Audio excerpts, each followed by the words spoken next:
Y ya estamos a esta hora cuando son las 7 de la tarde con 17 minutos a través de las pantallas y a través de la señal de CNN Chile Radio. Estamos junto a Elisa Contreras para conocer de la enorme cantidad de noticias que vienen del exterior durante esta jornada. Así que comencemos de inmediato y comenzamos en Argentina con el escándalo que envuelve al presidente Milei. Bienvenida. Muchas gracias, Mati. Sí, partimos de inmediato en la Casa Rosada porque hay tensión a raíz de este escándalo por esta criptomoneda que difunde Javier Milei en sus redes sociales. Sube el precio de esta criptomoneda Libra y después se desploma dejando millonarias pérdidas.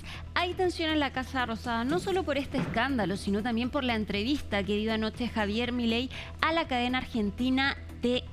Acá él defiende esta decisión, dice que no promocionó esta criptomoneda, sino que más bien la difundió, y cuando no tiene claro entonces lo que está pasando, baja este tuit, dice que es un problema entre privados, que no hay muchos argentinos afectados y básicamente no asume ningún tipo de culpa por este tuit entonces que provocó este escándalo de las criptomonedas Libra. Sin embargo, hubo otro momento durante la noche que también generó polémica, porque después de que se emitiera esta entrevista que fue grabada en la Casa Rosada, después se filtró la entrevista completa sin editar. Y ahí se ve como en un momento el asesor de Javier Milei, Santiago Caputo, interrumpe esta entrevista, entra al estudio donde están ambos, pues Javier Milei estaba hablando de que la defensa jurídica la va a asumir el Ministerio de Justicia. Sin embargo, previa a esto, había dicho que este tuit lo hizo él como ciudadano, no como presidente. Es por esto que Santiago Caputo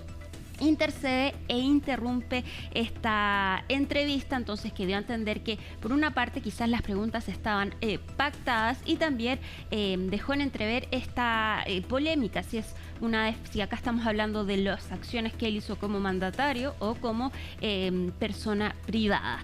Hoy el vocero de la Casa Rosada tuvo que dar explicaciones respecto de este tema. Escuchemos lo que dijo Manuel Adorni. Y en la charla con Jonathan Viale empiezan a hablar de la estrategia judicial o quién lo iba a acompañar en el proceso judicial, y el presidente empieza a hablar de Mariano Cunio Libarona, del Ministerio de Justicia. El presidente, por supuesto, no está en lo fino jurídico. Equivocado en mi parecer y en el parecer del presidente, Santiago Caputo corta la entrevista porque no había nada malo de lo que se había dicho. No había nada malo. Claro. Y de hecho, el Santiago Caputo tiene el defecto, por así decirlo, de la excelencia.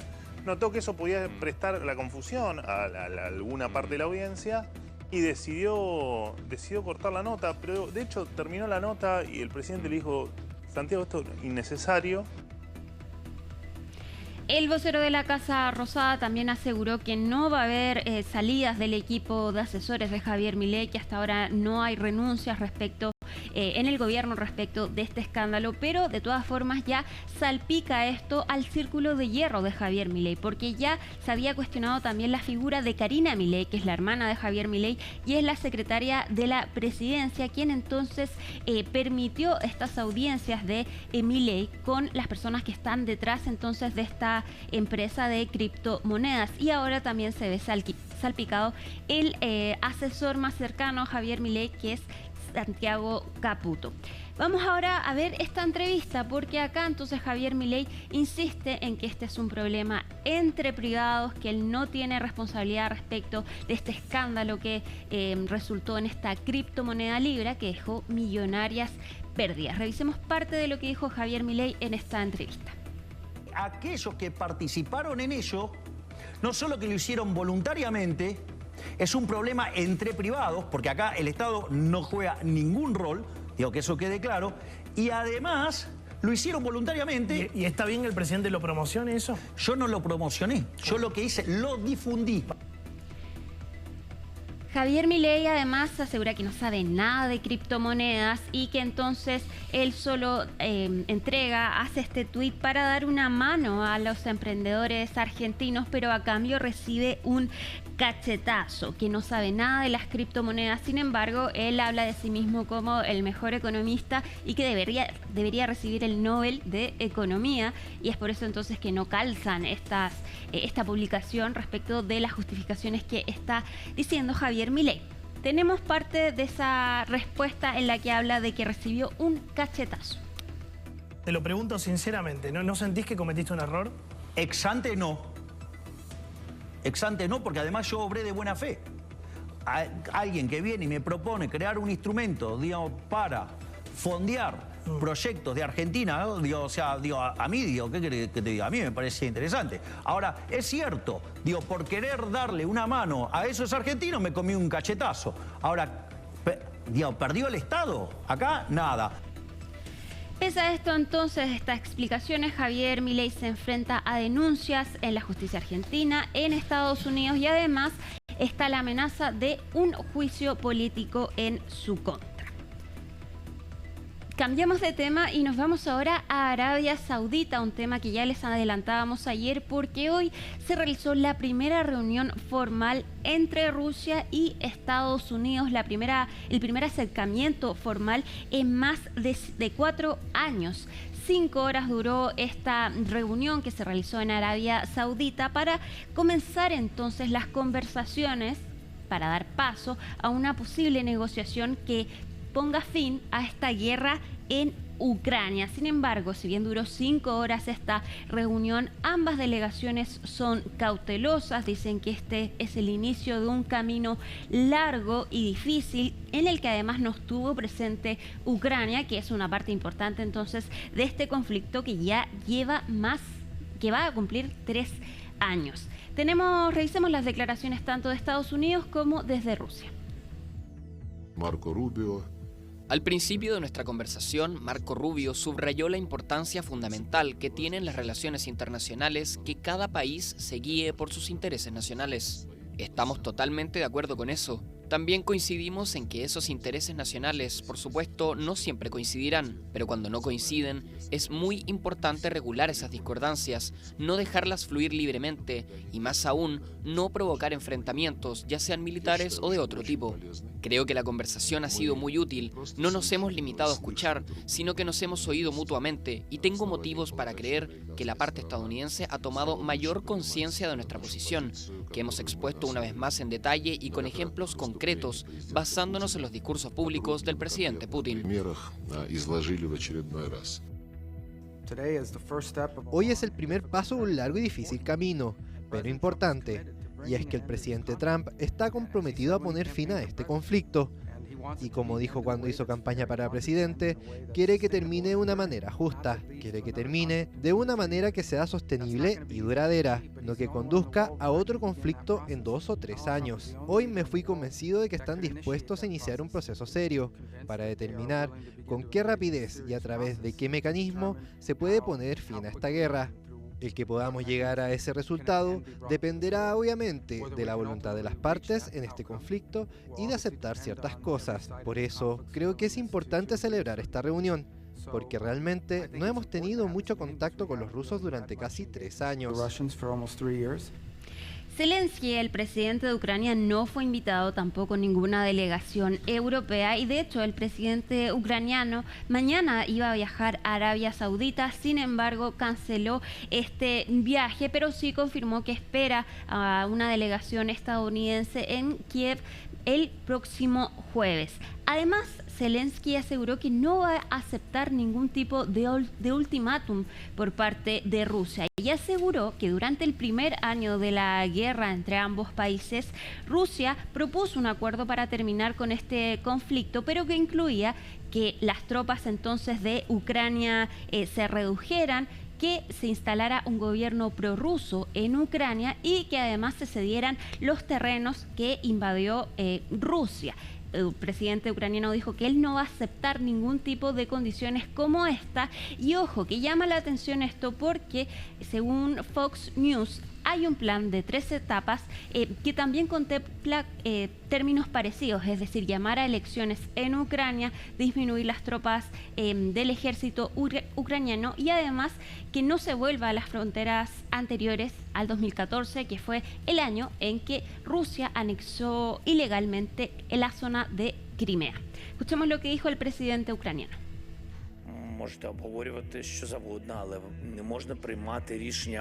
Se puede hablar de cualquier cosa, pero no se puede tomar ninguna decisión sobre cómo poner fin a la guerra en Ucrania sin Ucrania. No fuimos invitados a esta reunión.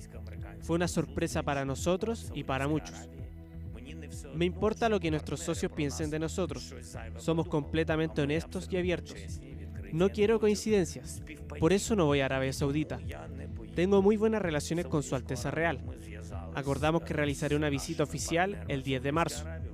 Esperamos a la delegación estadounidense en Kiev.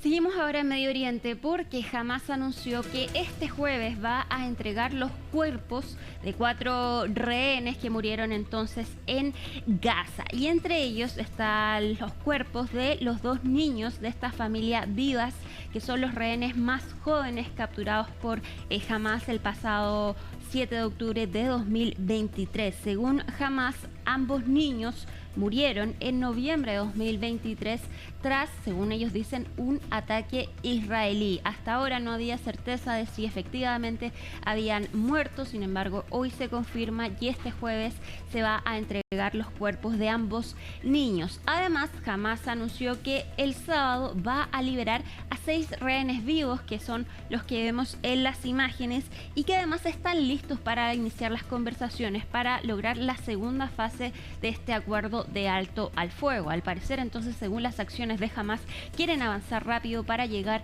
a esta segunda fase que implicaría el fin de la guerra. Israel aseguró también que está listo para iniciar estas conversaciones, pero descartan que Hamás se mantenga en Gaza y que no aceptarán un acuerdo que incluya este término. Escuchemos lo que dijo el ministro de Israel de Relaciones Exteriores. Exigimos la desmilitarización completa de Gaza. No aceptaremos la presencia continua de Hamás ni de ningún otro grupo terrorista en Gaza.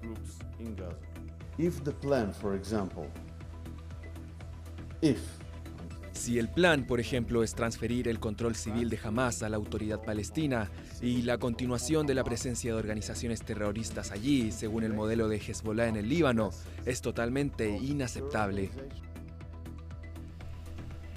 Seguimos ahora de cerca la salud del Papa Francisco porque según el último parte que entregó el Vaticano, el Papa Francisco presenta una neumonía bilateral y un cuadro complejo. Nuestro compañero de CNN, Javier Romero, nos entrega más detalles en su informe. El último boletín del Vaticano revela que a medida que se hacen más pruebas médicas al Papa Francisco, pues se tiene un cuadro más completo de la situación. Y por desgracia también un cuadro más complejo porque se señala que el Papa tiene una neumonía bilateral y que además el tratamiento pues es delicado porque hay que combinar antibióticos y corticoides, por lo que habrá que ver cómo el pontífice de 88 años reacciona a esta terapia. En todo caso, la Santa Sede señala que el Papa Francisco está de buen humor y en todo caso ya el martes por la mañana había señalado que no solo se anulan los actos en los que estaba prevista la presencia del Papa el miércoles, sino que también se anulan esos actos en los que estaba prevista su presencia durante el fin de semana. Para CNN, Javier Romero, Roma. Bueno, lo dice Javier, las condiciones del Papa no mejoran, sino que se complican. Esto es una bronquitis que se suma a la neumonía bilateral por esta cantidad de bacterias que ayer se informaba, por lo tanto los tratamientos comienzan a ser un poco más agresivos. No recibe ningún tipo de visitas. Las únicas imágenes que hemos conocido el día de hoy de la situación del Papa son los dibujos que los niños que están internados en el Gemelli, en el Policlínico Gemelli, le enviaron, pero se mantiene sin visitas y no hay ninguna imagen que dé cuenta de cómo está el Papa. Exacto, de hecho en el Vaticano ya se están realizando, más bien afuera del hospital donde está internado, se están realizando vigilias y oraciones por parte de los fieles. Y además hay un documento interesante del medio político que, según fuentes, el Papa Francisco ha dicho que esta vez no lo va a lograr, que no va a salir de esta y que ya está haciendo gestiones para continuar o asegurar su mandato. Es decir, extendió el mandato del cardenal Giovanni Battista como decano del colegio cardenalicio, y que va a ser él entonces quien va a liderar los preparativos para un futuro cónclave. Entonces, según este medio político y algunas fuentes que presenta este medio, que es bien importante en Estados Unidos, el Papa Francisco ya estaría haciendo gestiones entonces para asegurar la continuidad entonces respecto de lo que hizo durante su tiempo como Papa. Son informaciones que llegan desde medios extranjeros, pero al parecer está complicada la situación del Papa Francisco. Cambiamos de tema y vamos a terminar en Canadá, porque se están conociendo nuevas grabaciones respecto de de la evacuación de este avión Delta, que ayer les mostrábamos cómo se estrelló cuando estaba a punto de aterrizar y quedó dado vuelta. Los 80 pasajeros lograron evacuar rápidamente. Son más bien 76 pasajeros y 4 tripulantes que lograron salir con vida de este avión, que una vez que se estrella comienza entonces comienzan a aparecer llamas, por lo que los bomberos comienzan a apagarlas rápidamente, pero todos ellos salieron con vida. Y de hecho ya se conocen algunos de los testimonios de los sobrevivientes, quienes aseguran que quedaron colgados de sus asientos como si fueran murciélagos. Escuchemos lo que dijo uno de los pasajeros de este avión.